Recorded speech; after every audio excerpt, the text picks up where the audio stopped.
Susah.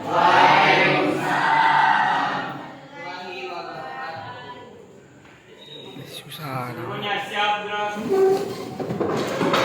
Beri salam.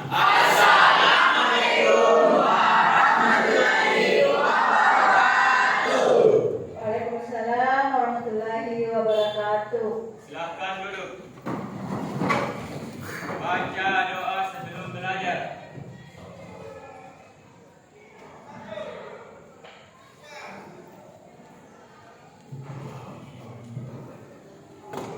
Selesai. Ya, bagaimana kabar kalian? Jadi seperti biasa, kebiasaan baik kita dengan berliterasi bersama-sama membaca surah apa yang pendek saja ya. Duha. Ya, kesalahan. Silakan kita salah tahu, kemudian yang lain ikuti. Silakan. A'udzu billahi minasy syaithanir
Ya, terima kasih.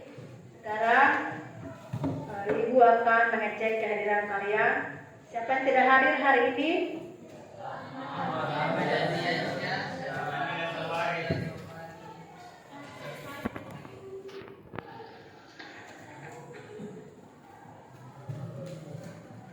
Oke, 2 orang yang tidak hadir.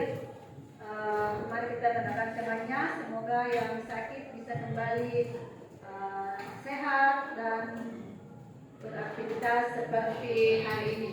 Mulai.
Dan sudah selesai.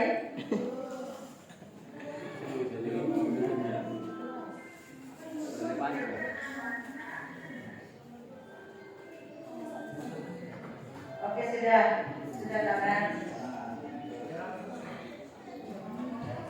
Tujuan pembelajaran yang mau dicapai hari ini ada 3. Perhatikan di atas. Jadi setelah Ibu mengadakan pemetaan tentang minat belajar kalian, maka serangkaian kegiatan pembelajaran yang akan berlangsung hari ini adalah yang pertama, melalui kegiatan literasi, menyimak video, dan browsing di Google, murid dapat menjelaskan apa itu chat kedua, dengan kegiatan yang sama, murid dapat menjelaskan unsur-unsur pembahasan cerpen apa saja. Dan yang ketiga, dengan kegiatan yang sama, setiap murid dapat menganalisis apa unsur-unsur cerpen yang terdapat dalam LKPD yang akan Ibu bagikan sebentar. Ya, paham ya? Jadi ini yang harus dicapai oleh setiap murid. Kemudian lanjut seperti biasa. Keyakinan kelas kita hari ini yang pertama, saling menghormati. Bagaimana? Sepakat? Sepakat. Ya, yang kedua, saling menghargai. Menghargai secara umum. Pendapat. Ya, kemudian apa lagi? Menghargai sikap kita. Ya, yang ketiga, menjaga kebersihan kelas, tetap diperhatikan. Kemudian berbicara ketika dipersilahkan.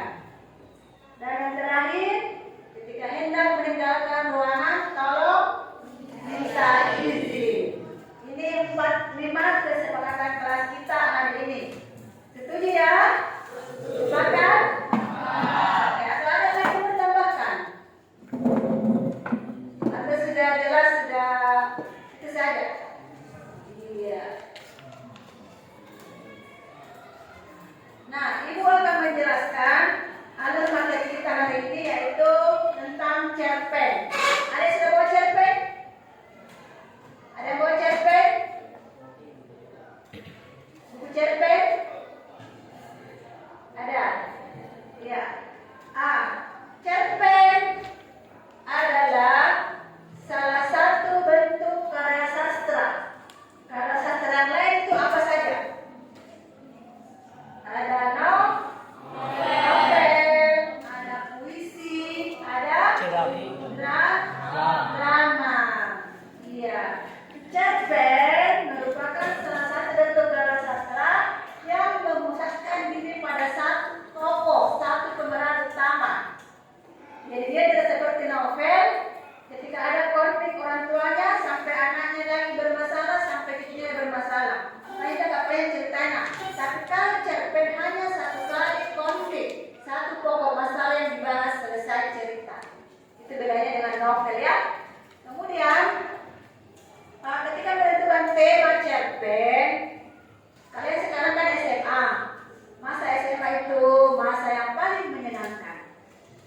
Iya, ini kalau kita arungi kembali bahtera kehidupan, ternyata masa remaja di masa SMA itu adalah yang paling dan sangat menyenangkan. Kenapa? Karena ketika itu banyak kisah yang bisa kita ukir. Apakah itu kisah persahabatan, kemudian kisah percintaan, suka sama lawan jenis ya, tidak apa-apa, Tuhan tidak apa-apa, normal. Tetapi meskipun Islam tidak memperbolehkan. Kemudian apa lagi kira-kira? Iya betul. Ada juga kisah yang membingungkan. Katanya ketika dihukum ketika bolos, atau ketika pindah sekolah, berpisah dengan sahabat karib. Ya, jadi selain ada sukanya, ada juga dukanya. Bahkan ada juga mungkin yang kecewa karena hasil belajarnya sudah maksimal, tetapi nilainya kurang maksimal. Itu juga termasuk yang paling berkesan selama kita berada di bangku SMA. Nah, kisah-kisah tersebut bisa kalian jadikan tema ketika sebentar menulis cerpen. Ya, ketika sampai ke menulis cerpen. Cuma tema ini merupakan salah satu unsur yang paling penting ketika kita hendak membuat atau menulis sebuah cerpen. Nah, sekarang saya mau tanya, kira-kira siapa yang punya pengalaman yang paling berkesan? Ayo, pengalaman apa yang paling berkesan? Kalian sekarang di umur 17 tahun, 16 tahun ya? Nah, kira-kira ibu saya pernah begini. Ayo, apa pipit? Apa yang paling berkesan? Bisa suka, bisa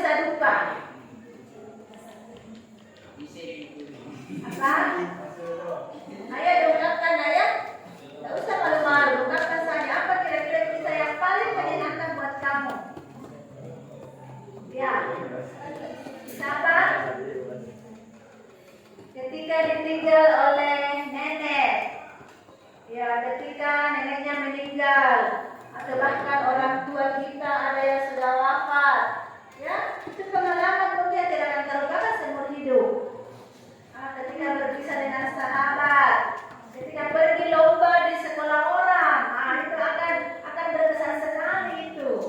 Ketika kita ini seperti Dirlia pindah dari SMA Jenepot tadi, pasti ada pengalaman yang telah diukir di SMA sana selama setahun.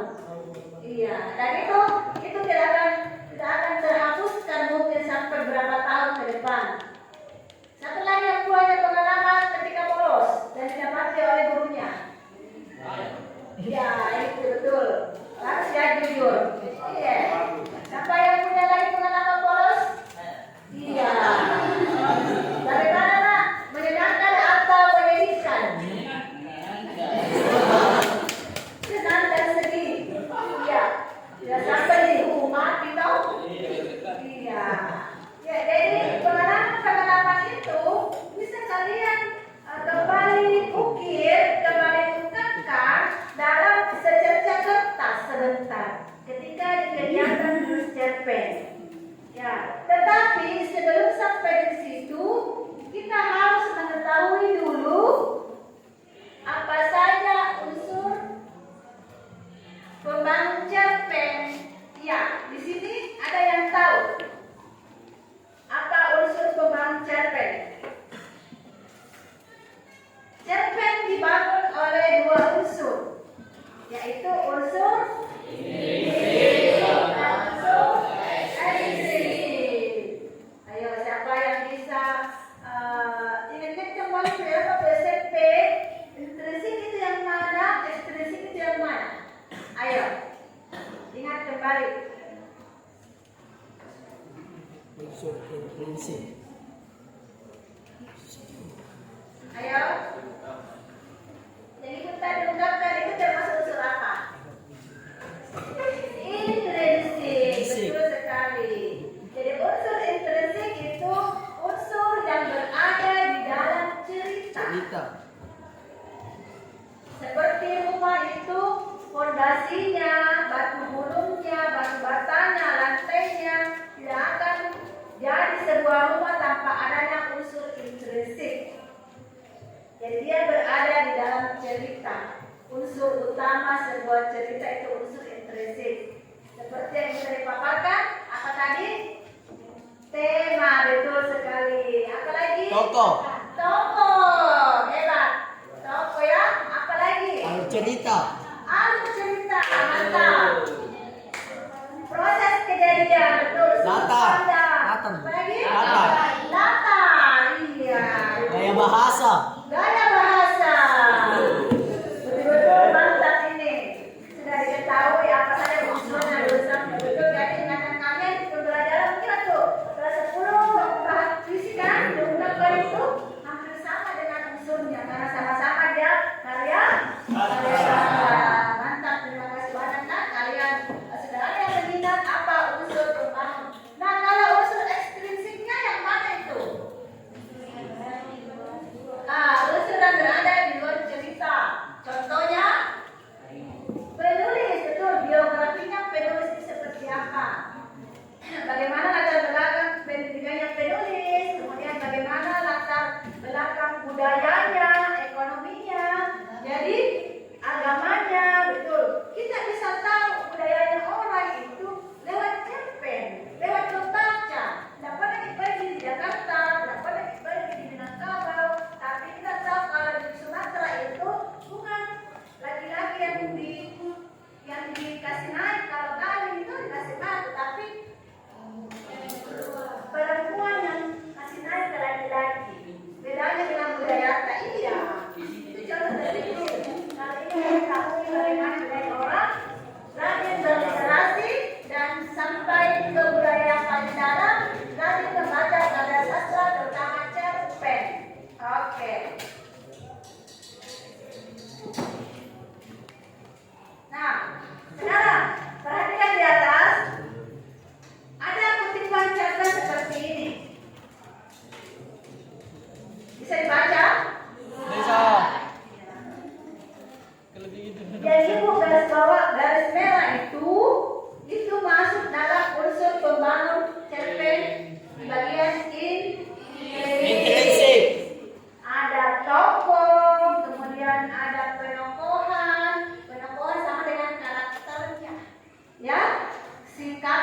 sifatnya. Gaya.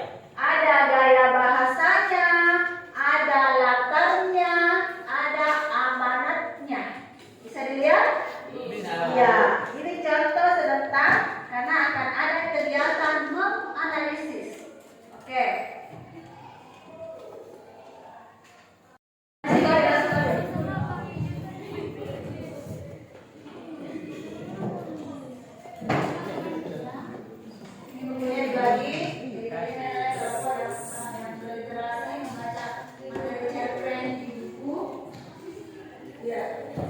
Kemudian di sini Ibu akan start video, kemudian kalian membaca, menyimak video itu, dan di kelompok 3 browsing di Google. Ya, browsing di Google, perhatikan. Nah, Ibu akan bagikan linknya.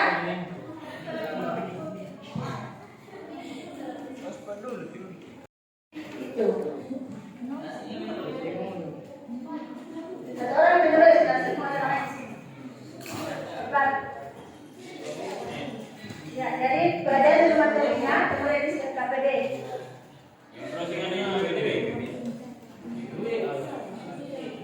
Dua. Ya, kamu hanya ini yang pertama.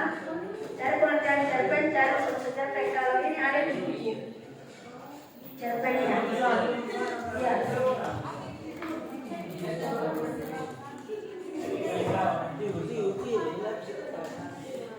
Jadi silakan baca bukunya, bukunya bukan bukunya.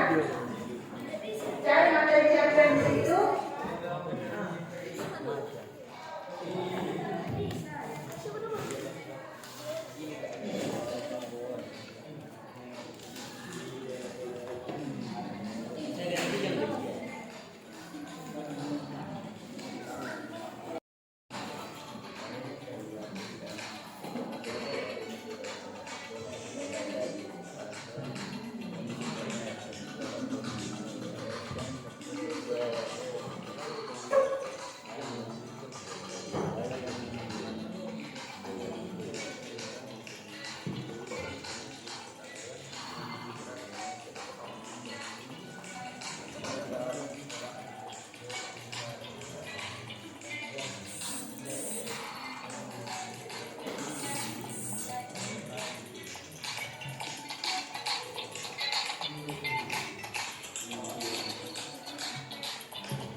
Sudah bisa?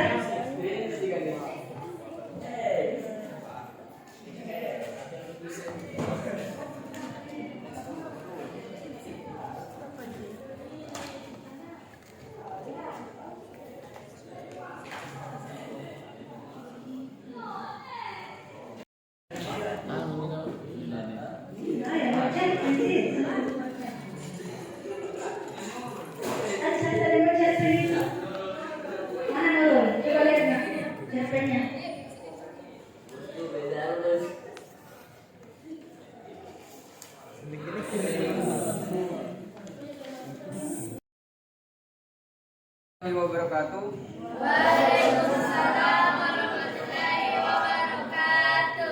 Saya atas nama Dirli dari kelompok Baca Buku. Jadi cerpen adalah suatu karya sastra yang memusatkan pada satu tokoh dan memiliki suatu konflik. Di dalam cerpen terbagi dalam dua unsur. Yang pertama unsur intrinsik. Unsur intrinsik adalah unsur yang membangun karya itu sendiri. Contohnya tema, latar, alur, perwatakan, sudut pandang, dan nilai atau amanat.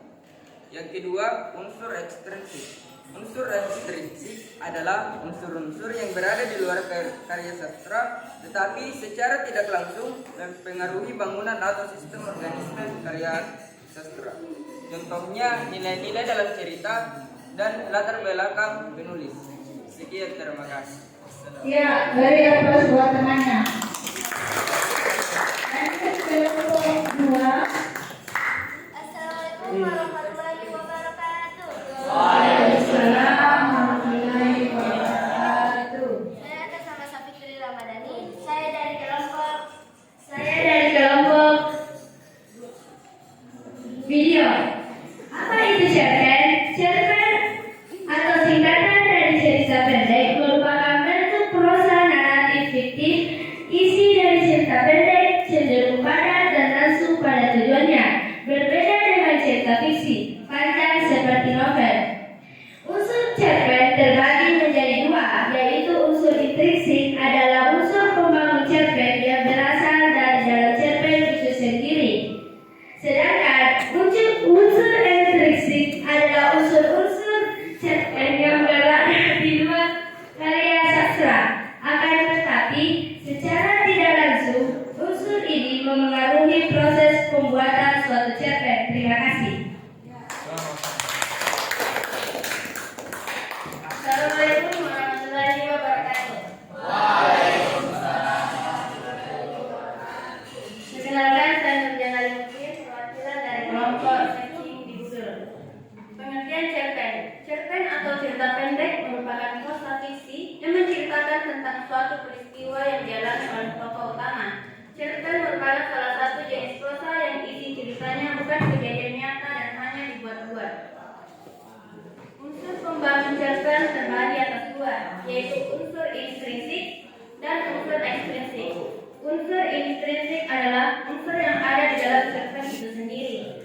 Terdiri dari tema, tokoh atau penugahan, alur cerita, latar, gaya bahasa, sudut pandang, dan amanat. Unsur ekstrinsik merupakan unsur luar yang berada dalam sebuah cerita, yang juga ikut membangun jalannya sebuah cerita. Meskipun unsur intrinsik ikut membangun suatu karya sastra, namun tidak secara langsung mempengaruhi karya sastra tersebut. Contoh dari unsur intrinsik yaitu biografi penulis. Sekian dari saya.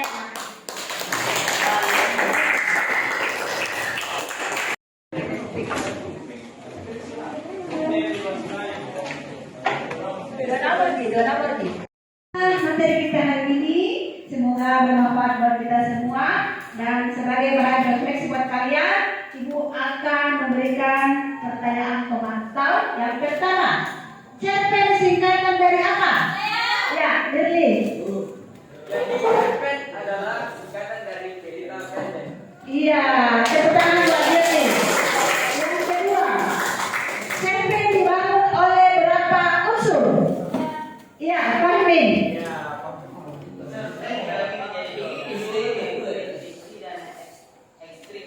Oke, terima kasih banyak. Hebat.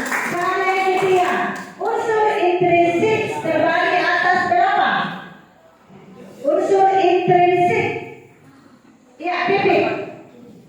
Unsur intrinsik terbagi atas dulu. Yang pertama tema, yang kedua tokoh dan peristiwa, yang ketiga latar, yang keempat gaya bahasa, yang kelima alur, yang keenam sudut pandang, dan yang terakhir adalah amanat. Iya, hebat. Pipi. Terima kasih banyak. Nah, kalian sudah paham materi kita hari ini. Terima kasih banyak. Semoga kalian bisa sebentar lebih mengeksplor lagi ketika menganalisis cerpen.